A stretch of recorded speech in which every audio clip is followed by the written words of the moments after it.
Bryonia রোগীর একটা বিষয় হচ্ছে মাথার বেদনা বিভিন্ন স্থানে বেদনার উত্তাপে উপশম।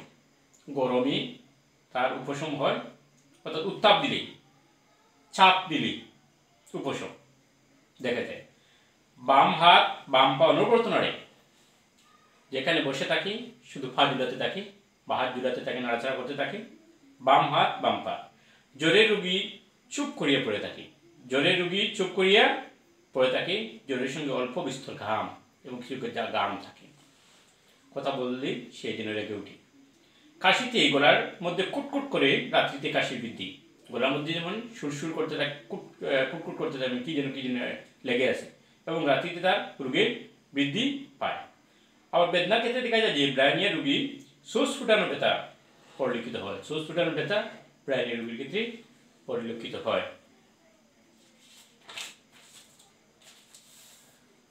বাত এবং কোমরের বাতে এবং কোমরের বাত, কোমরেও নাড়াচাড়া করতে পারে না। যেমন বিছানায় সে এপাশ ওপাশ করতে খুবই কষ্ট হয় ব্রায়োনিয়া রোগীর।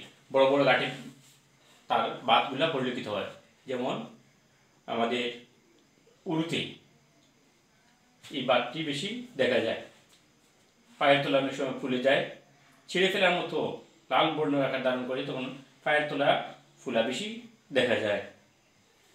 জ্বরের ক্ষেত্রে একটু বলেছিলাম, টাইফয়েড রোগীর জ্বরের ক্ষেত্রে সে বিখারে বাড়ি যাইবার কথা বলে। এগুলি হচ্ছে ব্রায়োনিয়ার রোগের ক্ষেত্রে কিছু বৈশিষ্ট্য দেখা যায়।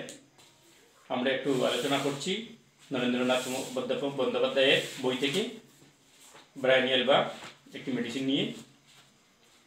অবশ্য বইটি আপনাদের সবার পরিচিত এবং খুব ভালো একটি বই।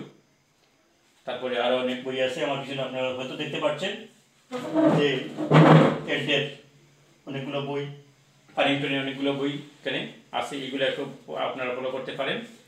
আমিও চেষ্টা করেছি অনেকগুলো বই থেকে আলোচনা করতে, এবং চেষ্টা করি আমার প্র্যাকটিস জীবনে যাতে এই বিষয়ে বইগুলো থেকে ভালো করে আয়ত্ত করে কাজে লাগাতে চেষ্টা আমার আছে। নরেন্দ্রনাথ বন্দ্যোপাধ্যায়ের ওষুধ সম্পর্কে একটু পরিচয়ের জন্য একটি বই, ভালো বই, সেটা হচ্ছে ব্রায়োনিয়া সম্পর্কে কিছু লেখা আছে যে আমরা বলতে চাচ্ছি। যেমন নড়াচড়া বৃদ্ধি, চুপচাপ পড়িয়া থাকে, ব্রায়োনিয়া রোগী চুপচাপ পড়িয়ে থাকে, তার নড়াচড়া বৃদ্ধি ঘটে। তারপর আছে অঙ্গ প্রত্যঙ্গে বেদনাযুক্ত, কিন্তু নড়াচড়া করতে গেলে সে তার বেদনা বৃদ্ধি পায়। আবার সেই রাস্ট্রোক্সের রোগী যদি তার বাতের সমস্যায় বা ব্যথার সমস্যায় সে চলাচল করলে আরাম বোধ করে, কিন্তু ব্রায়োনিয়া রোগী চলাচল করলে আরও বেশি কষ্টে ভুগে থাকে। তারপর হচ্ছে জিহ্বা ঘা, ব্রায়োনিয়া রোগীর সাধারণত জিহ্বাটা ঘা থাকে, ঘা আকৃতি থাকে। কোষ্ঠকাঠিন্য মাস্ট বি থাকতে হবে। ব্রায়োনিয়ার মেডিসিন প্রয়োগ করার আগে অবশ্যই ভাবতে হবে যে তার কোষ্ঠকাঠিন্য আছে কিনা। কোষ্ঠকাঠিন্য হচ্ছে ব্রায়োনিয়ার প্রথম লক্ষণ। আবার পিপাসা প্রবল, জল খাইতে গেলে যেমন কলসি জল সে খেয়ে ফেলতে পারে, এরকম তার অবস্থা। আবার ব্রায়োনিয়া রোগীর একটা বিশেষ লক্ষণ হচ্ছে, অর্থাৎ ব্রঙ্কাইটিস জাতীয় যদি সমস্যা দেখা যায়, তার বুকের মধ্যে ব্যথা থাকে, বুকের মধ্যে খুব বেশি ব্যথা পরিলক্ষিত হয় ব্রায়োনিয়া রোগীর। বাতের ব্যথা কোনো স্থান নড়াচড়া উপশম হয়। ব্রায়োনিয়া গরম সহ্য করতে পারে না, কিন্তু নড়াচড়া কষ্ট পায়। কিন্তু গরম সহ্য করতে পারে না, আবার কিছু গরমে মাথার ব্যথা আবার ভালো হয়, কিন্তু অন্যদিকে সে গরম সহ্য করতে পারে না। ব্রায়োনিয়ার ক্ষুব্ধ ভাব থাকে, রাগান্বিত থাকে, সেটা আগেই আমরা বলে ফেলেছি। ব্রায়োনিয়া রোগীরা দেখা যায় কোনো শিশুর কোনো রোগ হলে সেক্ষেত্রে দেখা যায় যে ব্রায়োনিয়া রোগী কুলে তুলে বেড়াতে তার কষ্টবোধ হয়, কুলে সে বেড়াতে চায় না ব্রায়োনিয়া রোগী। কাশির সাথে কাশি থাকে, হাঁচি থাকে, মস্তিষ্কে ব্রায়োনিয়ার অচেতন পড়িয়া থাকে, এমন ছোয়াল নাড়িতে পারে না, ছোয়াল পর্যন্ত নাড়িতে পারে, অচেতনভাবে পড়িয়ে থাকে ব্রায়োনিয়া রোগী। উদরাময়ে চর্মকে চাপা পড়িয়ে যদি উদরাময় দেখা যায়, সেক্ষেত্রে ব্রায়োনিয়া অনেক ভালো কাজ করে থাকে। ব্রায়োনিয়া রোগী উদরাময় মলদার হাজিয়া যায়, সে বলতে পারে না কখন সে যে মল ত্যাগ করিয়াছে। আমার শরীরে নড়াচড়া মলত্যাগের ভেগ আহারে বৃদ্ধি হচ্ছে ব্রায়োনিয়ার লক্ষণে আমরা দেখতে পাই। এছাড়া আরও কিছু লক্ষণ সম্পর্কে আমরা আলোচনা করছি, সেটি হচ্ছে আপনাদের পরিচিত ডক্টর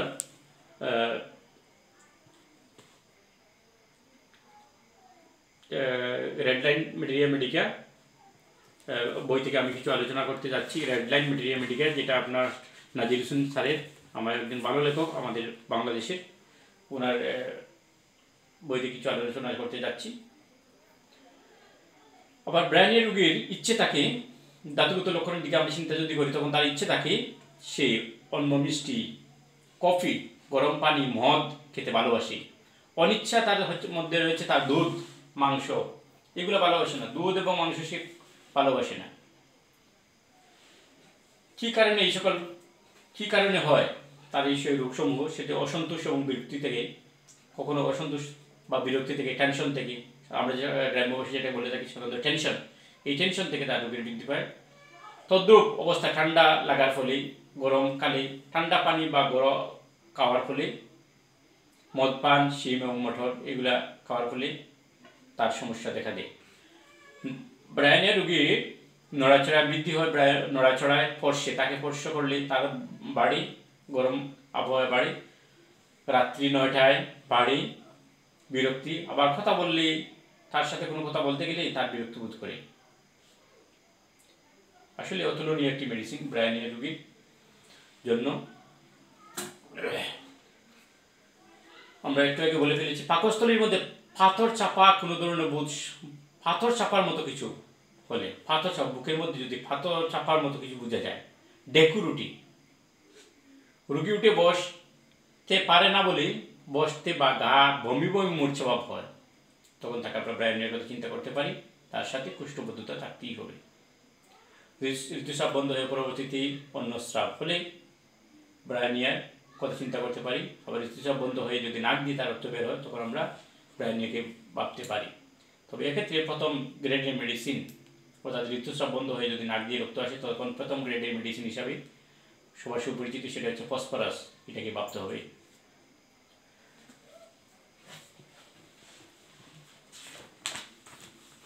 আজকের বেশি কিছু বলতে চাই না। পরবর্তী মেডিসিন সম্পর্কে আমরা নিয়ে আসবো, প্র্যাকটিস অফ মেডিসিন সম্পর্কে আলোচনা করব। আমরা যেগুলা কেস টেকিং করেছি সেই কেস টেকিং সম্পর্কে আপনাদের সামনে অবশ্যই নিয়ে আসবো, কেস টেকিং বিষয়ে আলোচনা করব। তো একটু বলে যাই, পরবর্তী ব্রায়ানিয়ার কীভাবে আরাম ঘটে। সে চাপে, আক্রান্ত স্থানে স্পর্শ না করলে, শুয়ে থাকলে, ঠান্ডা খোলা বাতাসে আরাম, বিশ্রামে আরাম, স্থির হয়ে থাকলে আরাম বোধ করে। ব্রায়ানিয়া রোগীর ক্ষেত্রে পরবর্তী মেডিসিন যেগুলো প্রয়োগ করতে হয় সেগুলো হচ্ছে আপনাদের antim tart, belladonna, carbo veg, hyoscyamus, rhus tox, pulsatilla, dulcamara, silicea, sulph. ক্রিয়ানাশক, ব্রায়ানিয়া ক্রিয়ানাশক মেডিসিন হচ্ছে নাক্স, পালসেটিলা, রাস্টক্স, কেমোমিলা, চেলেডোনিয়াম, অ্যাকোনাইট, এইগুলা। তার পরবর্তী অবশ্যই আমি দেখেছি 30 থেকে 200 শক্তি ভালোই কাজ করে। তার ক্রিয়াস্থল হচ্ছে 2 থেকে 3 সপ্তাহ, বেশি দিন কাজ করে, বডিতে কাজ করে না। উচ্চ শক্তি প্রয়োগে দীর্ঘদিন ক্রিয়া থাকে। উচ্চ শক্তি সাধারণত ব্রায়ানিয়া প্রয়োগ করা হয় না, প্রয়োজন পড়ে না আমি মনে করি। ব্রায়ানিয়া মেডিসিন প্রয়োগ করার পর অবশ্য তাকে, আমি যতটুকু জানি যে লেবুর রস খেতে দেওয়া যায় না, টক জাতীয় জিনিস খেতে দেওয়া যায় না, শরবত জাতীয় জিনিস না খাওয়াই ভালো। এতে ব্রায়ানিয়া মেডিসিনের ক্রিয়া কিছুটা হ্রাস পেতে পারে বলে বিভিন্ন বই উল্লেখ আছে। ব্রায়ানিয়া রোগীর ক্ষেত্রে অবশ্যই সতর্কতা অবলম্বন করতে হবে। রোগীর জেরা করা যাবে না, তাতে তার রোগ বৃদ্ধি পাবে। ডাক্তার খেল বলেছেন, সরাসরি বলেছেন যে ব্রায়ানিয়া রোগীকে যদি জেরা করা হয় তাহলে তার রোগ বৃদ্ধি পায়। গর্ভ অবস্থায় এই প্রয়োগ ক্ষতিকর হতে পারে। অবশ্যই সাবধানের সাথে ব্যবহার করতে হবে। যদি লক্ষণ না থাকে অবশ্যই ব্রায়ানিয়াকে আনবেন না কোনো স্ত্রী, গর্ভবতী নারীদের ক্ষেত্রে। ব্রায়ানিয়া রোগী গর্ভাবস্থা বেশি পরিশ্রম করলে, বেশি উত্তপ্ত হলে গর্ভপাত ঘটতে পারে। আবার দেখা যায় যে অভিজ্ঞতায় আমাদের বিভিন্ন শিক্ষা দেয়, সেখানে মিলিত কারণসমূহ ক্রিয়া অপ্রীতিকর উপসর্গের সৃষ্টি করে। সালভা ব্রায়ানিয়াকে অনুসরণ করে কিন্তু ক্ষতযুক্ত লক্ষণের বর্তমান ইহা দেবেন না, শুধু সময়ের অপচয় হয়। ব্রায়ানিয়ার আগে বা পরে খেলক্রিয়া কার কখনো দিবেন না, এতে রোগীর মারাত্মক সমস্যার সম্মুখীন হতে পারে। ব্রায়ানিয়া রোগীকে ব্যবহারকালীন লেবুর রস খেতে দিও না, কারণ লেবু এবং অন্য দ্রব্য ব্রায়ানিয়ার বিষদৃশ্য সম্বন্ধ। বন্ধুরা, ব্র্যান্ডি সম্পর্কে আজকে মোটামুটি সংক্ষিপ্ত আলোচনা করতে চাচ্ছি। আর আপনারা অবশ্যই আমার ভিডিওগুলো দেখতে উৎসাহিত করতে আমাকে লাইক, কমেন্ট এবং আপনারা আমার ভিডিওগুলো দেখবেন, যাতে আপনারা বুঝতে পারেন এবং আমিও যাতে আনন্দিত হই এবং পরবর্তীতে আপনাদের কাছে বিভিন্ন মেডিসিন সম্পর্কে, প্র্যাকটিস মেডিসিন সম্পর্কে বা আমার কেস টেকিং যেগুলো করেছি, আমার ডাক্তারি জীবনে 2020 সাল থেকে আমি ডাক্তারি পেশার সাথে নিয়োজিত। আশা রাখি আপনারা উপকৃত হবেন এবং আমিও উপকৃত হব বলে সবাইকে আদাব এবং নমস্কার, ধন্যবাদ। গফ করতে পারে না আগাই আপনি দেখছে একটু আগে ভিডিও হয়েছে